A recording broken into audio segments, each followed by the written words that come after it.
हे मित्रांनो, तुम्हाला नमस्कार करतो. ओम श्री गणेश देवताय नमः. ओम श्री कुळ देवताय नमः. ओम श्री गुरु देवताय नमः. ओम सर्वश्री इष्टलिंग देवताय नमो नमः. शिवशरणात मित्रांनो, मी कडप्पा परत एकदा आपल्या समोर हजर आहे. माझ्या धर्मकरम चॅनलमध्ये आपले सहर्ष स्वागत करीत आहे. मित्रांनो, पंचांग आजचे आता आपल्या समोर सादर करीत आहे. मित्रांनो, आज मंगळवार दिनांक 17 फेब्रुवारी 2026, शालिवान शक 1947 संवत्सर विश्वावसु आयन उत्तर, ऋतू शिशिर, मास माघ, सायंकाळी 5:31 फाल्गुन मासाला सुरुवात होईल मित्रांनो. पक्ष मित्रांनो कृष्ण पक्ष आहे. सायंकाळी 5:31 शुक्ल पक्षाला सुरुवात होईल मित्रांनो. मित्रांनो, आजची तिथी अमावस्या तिथी आहे. सायंकाळी 5:31 प्रतिपदा तिथीला सुरुवात होईल. वार मंगळवार आहे. नक्षत्र मित्रांनो धनिष्ठा नक्षत्र आहे. रात्री 9:16 शततारका नक्षत्राला सुरुवात होईल. योग मित्रांनो परियोग आहे. मध्यरात्री 12:29 शिवयोगाला सुरुवात होईल. करण मित्रांनो नागकरण आहे.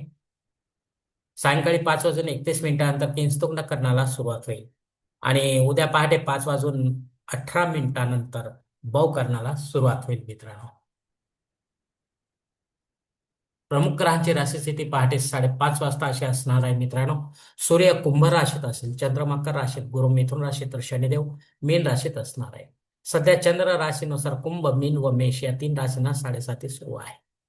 या राशींच्या जातकांना जर 7:30चा त्रास होत असेल तर त्यांनी कृपया आपल्या जन्मकुंडलीसह ज्योतिषाकडे जावे जवळच्या आणि त्यांच्याकडे विचारपूस करावी मित्रांनो. जर आपल्या कुंडलीमध्ये जर शनिदेवतेची पोझिशन अशुभ स्थितीत असेल तर आपल्याला शनिदेवतेची धार्मिक सेवा करावी लागणार आहे मित्रांनो. आणि शुभ स्थितीत असेल तर मग काही करण्याची गरज राहणार नाही मित्रांनो.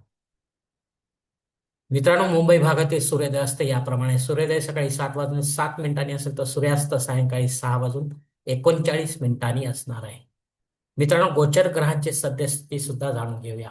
अस्तंगत ग्रहांमध्ये सध्या मंगळ ग्रह 10 नोव्हेंबर 2025 पासून अस्तंगत झालेला आहे. तर वक्री ग्रहांमध्ये गुरु ग्रह हा 11 नोव्हेंबर 2025 पासून वक्री झालेला आहे मित्रांनो. हे दोनही ग्रह आपल्याला काय फळ देतील आपल्या जन्मकुंडलीच्या माध्यमातून ते देखील ज्योतिषी आपल्याला समजावून सांगतील मित्रांनो. मित्रांनो, या पंचांगाच्या आधारे आता आपण आजच्या पूजेसाठी लागणारा संकल्प सोडणार आहोत. तेव्हा आपण आपल्या उजव्या हाताच्या तळहातावर एक पाणी, थोड्या अक्षात एक फुल व फुलाची पाकळी घ्या आणि हा छोटासा संकल्प म्हणायला सुरुवात करा मित्रांनो. हर ओम शिव शिव शंभो राज्ञे प्रवर्तमान सद्य ब्रह्म द्वितीय परार्धे श्वेतवराह कल्पे वैवस्वत मन्वंतरे कलियुगे प्रथम पादी जम्बूद्वीपे भरतवर्षे भरतखंडे मेरो दक्षिण दिग्भागे महाराष्ट्र देशे व्यावहारिक चांद्रमाने शालिवान शके 1947 प्रभादी षष्ठी संवत्सरांमध्ये विश्वासू नाम संवत्सरी उत्तरायणे शिशिर ऋतू माघ मासे कृष्ण पक्ष भौम वासरे धनिष्ठा नक्षत्रे परियोगे नाग करणे अमावस्या शुभतिथो वीर गोत्रात उत्पन्न में कड़प्पा मोह पात दुरित क्षय द्वारा श्री पार्वती पती परमेश्वर प्रीत्यर्थ विधिवत नित्य देवपूजा एवं इष्टलिंग पूजा करिष्ये. मित्रांनो, याच ठिकाणी हा संकल्प संपलेला आहे. तेव्हा आपण आपल्या उजव्या हाताच्या तळातील संकल्पाचे पाणी समोरच्या तामनात सोडून द्या मित्रांनो.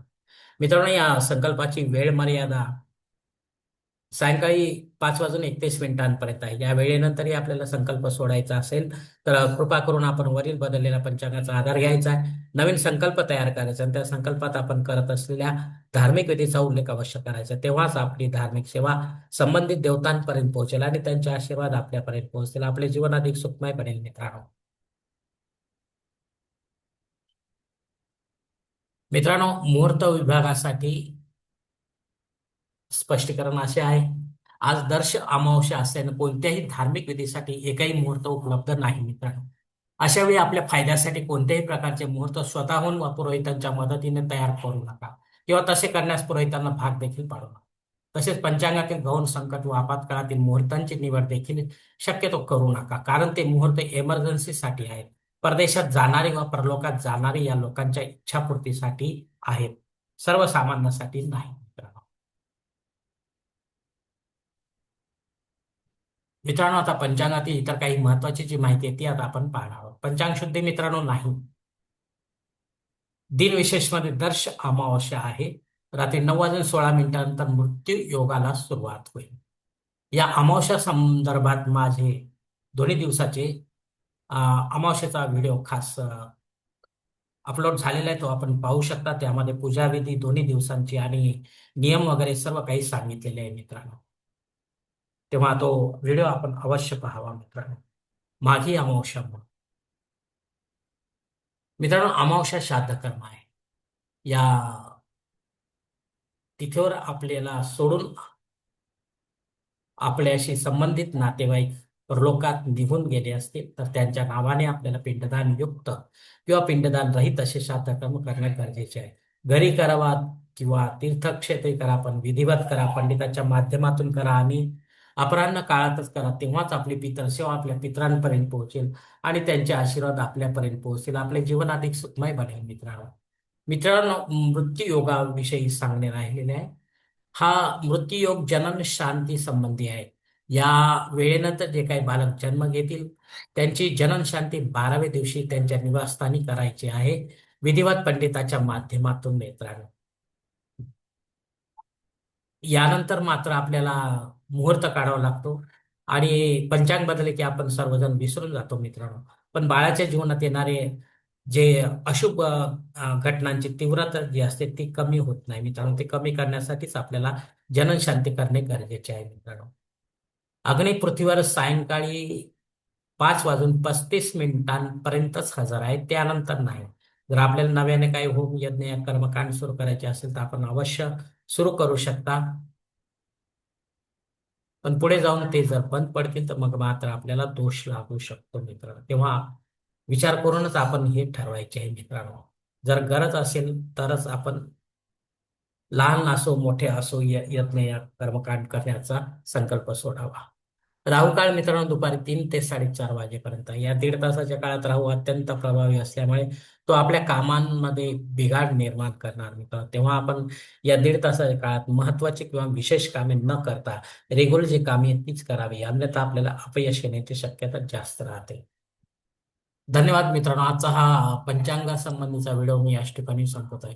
आपण जर माझ्या मताशी सहमत असाल तर कृपया माझे धर्म करम चॅनल सबस्क्राईब करा, लाईक करा, आपले कुटुंब व मित्रपरिवारासह शेअर करा. तसेच कॉमेंट्स बॉक्समध्ये आपले मत अवश्य नोंदवा आणि माझा पुढील व्हिडिओ आपल्यापर्यंत पोहोचण्यासाठी बेल बटन अवश्य दाबा. धन्यवाद मित्रांनो. पुढील भेटीपर्यंत आपण खुश राहा, आनंदी राहा, प्रसन्न राहा. हरिओम. शिवशंभो महादेव.